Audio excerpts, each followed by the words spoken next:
आप सभी को रमक नमस्कार। ज्योमेट्री यानी ज्यामिति के इंट्रोडक्शन लेसन में आपका हार्दिक स्वागत है। इसमें हम जानेंगे कि ज्योमेट्री को कैसे पढ़ना चाहिए, ज्योमेट्री को कैसे यूज़ करें हाई स्कोर करने के लिए। यूजुअली लोगों को लगता है कि ज्योमेट्री का सेक्शन इतना स्कोरिंग नहीं है, टाइम टेकिंग है, बहुत सारी चीज़ें हैं, डायग्राम्स उनको परेशान करते हैं, एंगल देख के उनका दिमाग ख़राब हो जाता है। ठीक है, तो ज्योमेट्री के बारे में कुछ मिसकंसेप्शंस हैं, वो कैसे दूर करें और ज्योमेट्री नामक टॉपिक को कैसे अपना स्ट्रेंथ बनाएं। इसे डरने की ज़रूरत नहीं है, ये बहुत ही अच्छा टॉपिक है। अगर इसमें आपकी क्लैरिटी अच्छी है then it is very easy to solve all the questions in the exam. कुछ बेसिक प्रिंसिपल्स हैं, उनको जानने की ज़रूरत है। Then you need exposure in ढेर सारे क्वेश्चंस, वो भी आपको कहीं ना कहीं मैं देने की कोशिश करूँगा। तो देखिए, ज्योमेट्री में क्या एक स्टार्क डिफरेंस है अगर हम ज्योमेट्री को कंपेयर करते हैं बाकी एरिथमेटिक से। ठीक है, तो बाकी एरिथमेटिक और ज्योमेट्री में देखिए फ़र्क क्या होता है कि अंतर थोड़ा ये हो जाता है कि ज्योमेट्री में थोड़ा सा आपको कई बार जो बेसिक थ्योरम्स होते हैं उनका इस्तेमाल करना पड़ता है। ठीक है, प्लस आपको कई बार फिगर ड्रॉ करना होता है, जो यूजुअली आप जब अरिथमेटिक करते हो तो अरिथमेटिक में फिगर का कोई रोल ही नहीं होता है। बेसिक नंबर बेस्ड क्वेश्चंस होते हैं और आप उनको आसानी से कर पाते हो। लेकिन ज्योमेट्री में क्या होता है कि कई बार डायग्राम बनाना पड़ता है, क्वेश्चन पढ़ना है, डायग्राम क्रिएट करना है, फिर वो जो पूछ रहा है वो चीज़ें सॉल्व करनी है। तो नंबर ऑफ स्टेप्स ज्योमेट्री में बढ़ जाते हैं। और जो हमारी अगर आप देखेंगे कि जो मोस्ट ऑफ स्टडीज़ रहती हैं, अगर हम क्लास 10 तक के मैथ्स की बात करें तो देखिए ज्योमेट्री हमें पढ़ाया ज़रूर जाता है, वो बहुत ही डम तरीके से पढ़ाया जाता है। ठीक है, कि थ्योरम्स का प्रूफ करवा लिया, थ्योरम्स के प्रूफ में आपको स्टेप्स रट लेते हो आप कि एग्जैक्टली अगर मुझे किसी थ्योरम को, पर्टिकुलर थ्योरम को प्रूफ करना है तो उस थ्योरम्स में कैसे चलेंगे, एक एक स्टेप रटा हुआ होता है। मतलब जो एक अंडरस्टैंडिंग होनी चाहिए ज्योमेट्री में वो आपकी बिल्कुल नहीं होती है। तो सबसे ज़रूरी क्या है कि अगर आपको ज्योमेट्री को मास्टर करना है तो थ्योरम्स रटे होने से चीज़ें नहीं हो जाती हैं। वो 10th वाला हैंस प्रूफ्ड वाला काम यहाँ पर नहीं है। यहाँ पर अगर उनका एप्लीकेशन है तो आपको उनको अच्छे से जानना ज़रूरी है। उनके प्रूफ्स इतने इंपॉर्टेंट नहीं है।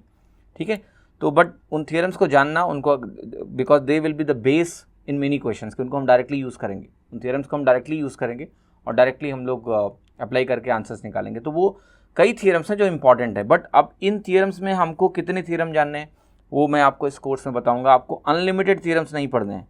कई लोगों को लगता है कि हर एक चीज़ का एक स्टैंडर्ड रिजल्ट है, उसको रट लो। नहीं, आपको अनलिमिटेड थ्योरम्स नहीं पढ़ने हैं कि आप बैठ गए और 150-200 थ्योरम रट रहे हो, बिल्कुल भी नहीं करने।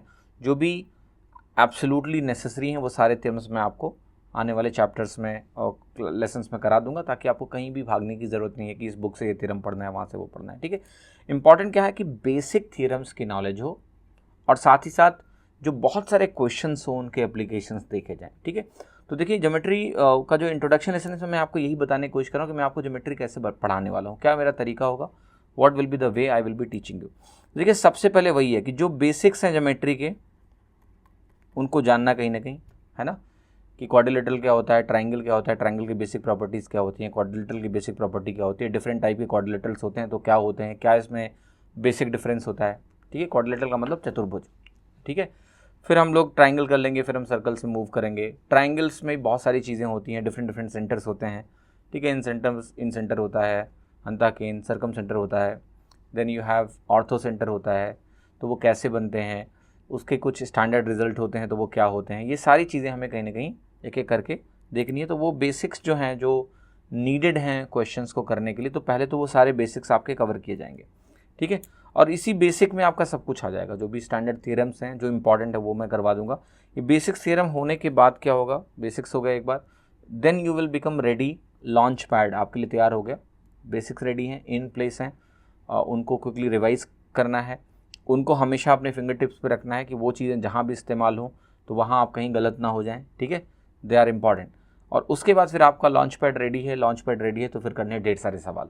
उन ढेर सारे सवालों के थ्रू हम लोग क्या करेंगे कि एक एक क्वेश्चन को एनालाइज करेंगे अलग अलग तरीके से कि अच्छा ये ऐसे भी संभव था, ये ऐसे भी संभव था। मेरे क्वेश्चंस करने के तरीके बहुत डिफरेंट हैं, तो कई सारे ऐसे क्वेश्चंस होंगे जहाँ पर मैं आपको अल्टरनेट अप्रोच भी बता पाऊँगा कि नहीं, इसको ऐसे नहीं करके ऐसे भी कर सकते हैं। तो जो स्टैंडर्ड तरीका है वो क्या है, जो थोड़ा सा स्मार्ट तरीका है क्वेश्चन को करने का वो क्या है।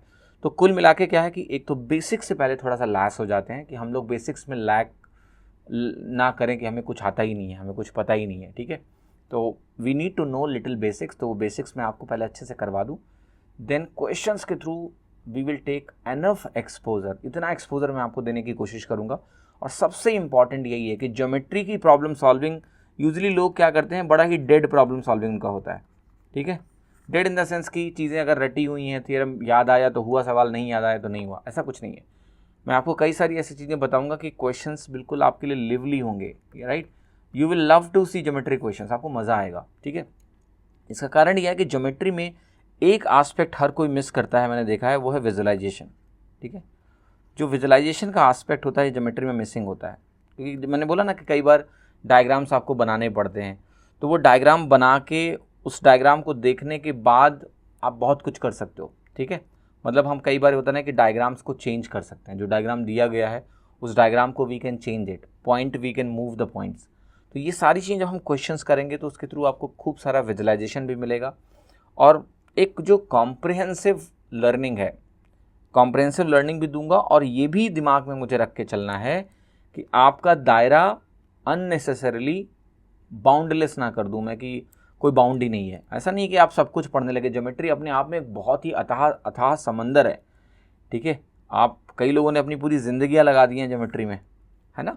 तो हमें ये भी नहीं करना है कि हम इतना वेग हो जाएं, इतना कहते हैं ना कि इतना वाइड चले जाएं जिसका कोई रेलेवेंस ही नहीं है ना। वरना इतनी इंटरेस्टिंग थियरम्स हैं, इतनी सारी थियरम्स हैं, कभी ख़त्म ही नहीं कर पाएंगे। तो हमें ये ध्यान रखना है कि हमें एग्ज़ाम ओरिएंटेड स्टडी करनी है जो आपके मार्क्स में तब्दील हो, ठीक है। तो कई बार हमारा फोकस ये नहीं होगा कि सब्जेक्ट में पीएचडी करें, हमारा फोकस ये होगा keeping things exam oriented and making you comprehensive. इसका ये मतलब नहीं है एग्जाम ओरिएंटेड रखूंगा तो आपको कॉम्प्रिहेंसिव नहीं बनाऊंगा, पर एक दायरे में रह के, ठीक है, सो दैट आपका टाइम भी बर्बाद ना हो, और जो टाइम हो उसको इफेक्टिवली यूटिलाइज करके आप कम से कम ज्योमेट्री का हर सवाल एग्जाम में आसानी से कर पाएँ, वही इसका ऑब्जेक्टिव है। एक चीज़ आपको करना है कि जितने भी लेसन्स होंगे उन्हें अच्छे से देखना है, फोकस होना चाहिए आपका पूरा का पूरा अंडरस्टैंडिंग पे। ये बहुत इंपॉर्टेंट है, सिर्फ ये नहीं कि भाई एक सवाल देख लिया उस सवाल को रट लिया, क्योंकि एग्ज़ाम में हो सकता है कि कोई ऐसा क्वेश्चन आपको मिले जो आपने कभी बिल्कुल एग्जैक्टली वो सवाल ना किया हो, तो वहाँ पर आपका काम आएगा अंडरस्टैंडिंग। तो जो बेसिक कॉन्सेप्ट्स के अंडरस्टैंडिंग है, प्लस कहते हैं ना जब हम क्वेश्चंस करते हैं तो किन किन दिशाओं में सोचते हैं, क्या हमारी डायमेंशन है थिंकिंग की, और जो एनालिसिस करने की हमारी पावर है कि भाई कोई मेरे सामने एक सवाल आया जो मैंने नहीं भी देखा है, तो जो बेसिक चीज़ें मुझे आती है उसके थ्रू हम कैसे उसमें आगे बढ़ेंगे, राइट। तो इसलिए कोई भी क्वेश्चन जब क्लास में होगा तो उस क्वेश्चन का फोकस सिर्फ ये नहीं होगा आपके लिए, जब आप सीख रहे हो कि मैं इसको रट लूँ कि यही वाला सवाल है तो अच्छा ऐसा हो गया। आपको अंडरस्टैंड करना है, चीज़ों को समझने पे अगर आप जोर दोगे तभी आप उस लेवल पे रहोगे कि आप कैसा भी पेपर हैंडल कर पाओगे, ठीक है। तो I will make geometry very very interesting for you. मतलब शायद जब ज्योमेट्री चल रही होगी तो आप इतना एंजॉय करोगे, और जब ख़त्म होगी तो आप कहोगे मज़ा आ गया। तो ये जो ऑब्जेक्टिव है मेरा, ठीक है, ये मैं आप तक पहुंचाने की कोशिश करूँगा कि you start enjoying solving geometry questions. और अगर आपने ज्योमेट्री के क्वेश्चंस को सॉल्व करना एंजॉय करना शुरू कर दिया, आपको बहुत मज़ा आएगा। और ज्योमेट्री तो यार ऐसी चीज़ है जिसमें आपको हमेशा मज़ा आना चाहिए ना। अगर हम बात करें प्रैक्टिकलिटी की, आप बाहर निकलते हो कहीं भी जाते हो, geometrical figures are always available, है ना, ठीक है। इवन हमारे यूनिवर्स की एक बहुत ही सुंदर ज्योमेट्री है।